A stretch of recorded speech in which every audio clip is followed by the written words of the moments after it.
So, if God was a programmer, what would babies do when they first were born instead of crying? Everyone who first wrote a C program, this screen will be very familiar to them. So, when you first enter your career in software out of college, you're excited. You remember all the lead code grind you did, maybe the data structures work, and you start. Then you jump right in, like it's dinosaur, and then you find out, oh, it's far more, the rabbit hole goes far more deeper than I thought. Now there is this thing about, so if I get 6 lakh package, I'm expecting 50,000. First bombshell, oh, it's not 50,000. There's this thing called tax. Now I understand why my dad used to cry so much about why the government is doing a bad job. Now I'm going to enthusiastically participate because my money is going in tax as well. So this slide is basically from a Riot Games engineering blog. Riot Games makes Valorant and League of Legends, which are pretty popular games. They spoke in their blog about a refactoring exercise that they did. This is the after part of it. The structure becomes much more cleaner. As a result of this, it is not just a pretty before and after picture that the company was able to achieve. They were also able to significantly improve the gameplay experience for players. Hello, everyone. Thanks for giving your time on a weekend, that too fairly early in the morning, for attending this session. My name is Varun. I am currently a data scientist at Blackhawk Network using machine learning to detect online e-commerce fraud. I started off as a software engineer working for a company close to 2 years. I worked in a couple of machine learning projects there, and I decided this is where I want to go. I joined a company called Dunhamby as an applied data scientist, worked there for close to another 2 years. And I joined Blackhawk via a Geekfest interview. So I'll bring up my screen. Let me know if my screen is visible, and I can get started with my talk. So my manager and a friend both recently had a baby, and I got to know about this term called colic, C-O-L-I-C. It means that basically babies cry, and you go to the hospital, and there's no reason why they cry. It's not because they're hungry, it's not because they're sick or anything. They just cry. So what's the first thing that a baby actually does when it's born? It cries loudly. That's when you know that it's working fine. So if God was a programmer, what would babies do when they first were born instead of crying? Say hello world. From hello world to production, a little bit about my story. That's what I'm going to speak about. Everyone who first wrote a C program, this screen will be very familiar to them. So you go into the lab, the AC room, after removing your shoes, of course. And whatever you see here, it gives you this hackerish movie type feeling where there's a blue screen, the characters are different. None of the characters here make sense. Like what is CLRSCR, what is stdio.h, and what's this flower bracket here. This is not even English. But once you run this and you see hello world popping up on a black screen, and you switch back here, one thing stands out, one thing is crystal clear. This hello world is very clear. If you change hello world here, you'll get something else. You put your name here, you'll get your name here. So in this mess of cluttered, unclear things, hello world stands out as very clear. And this is the first introduction most of us have had to programming. And this thing is the first one, but when you move on to more complicated things, this thing seems trivial, right? So here's a little more advanced example. This is a Hadoop MapReduce program.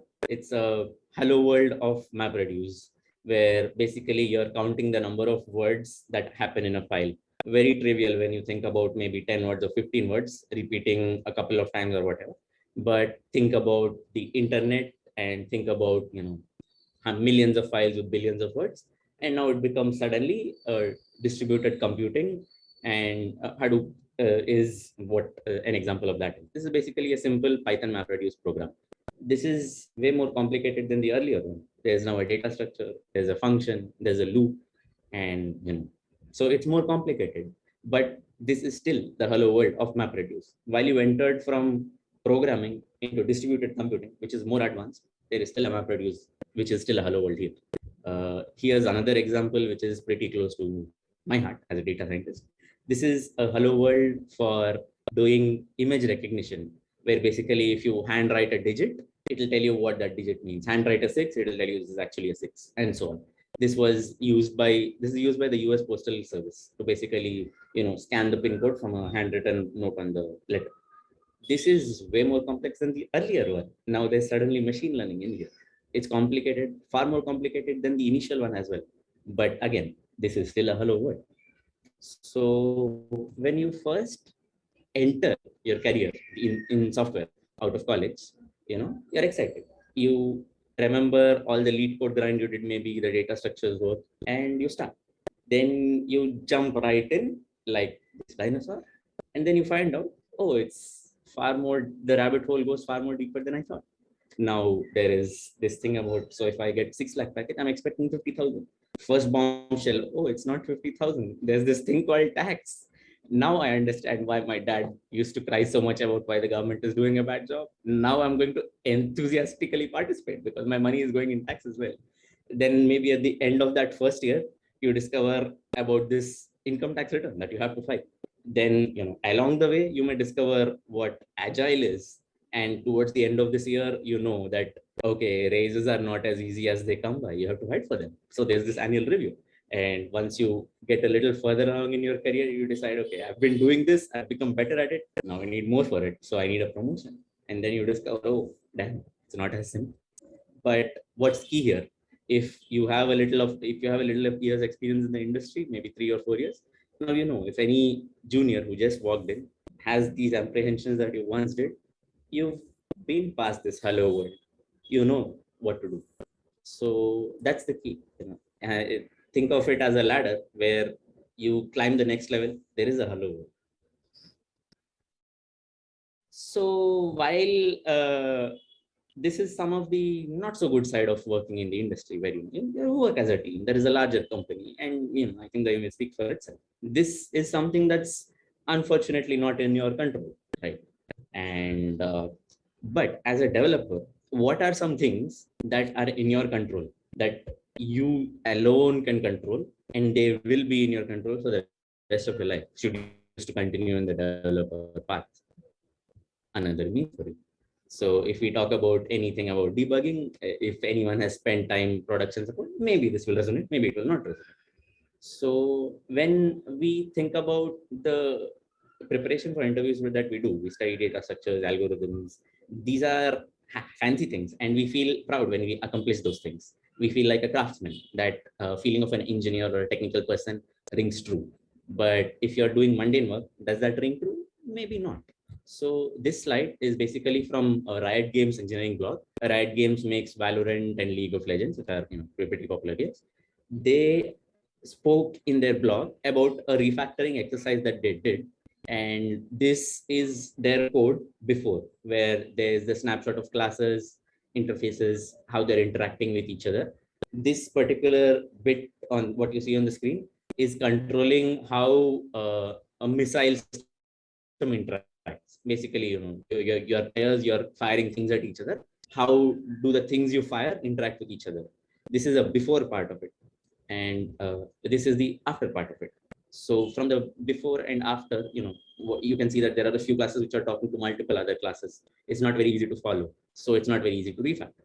Now, after spending a significant amount of time refactoring, breaking it into classes and so on, the structure becomes much more cleaner. As a result of this, it is not just a pretty before and after picture that the company was able to achieve. They were also able to significantly improve the gameplay experience for players, and the developers were able to put out more challenging features that they wanted to personally as a result of having this clean code.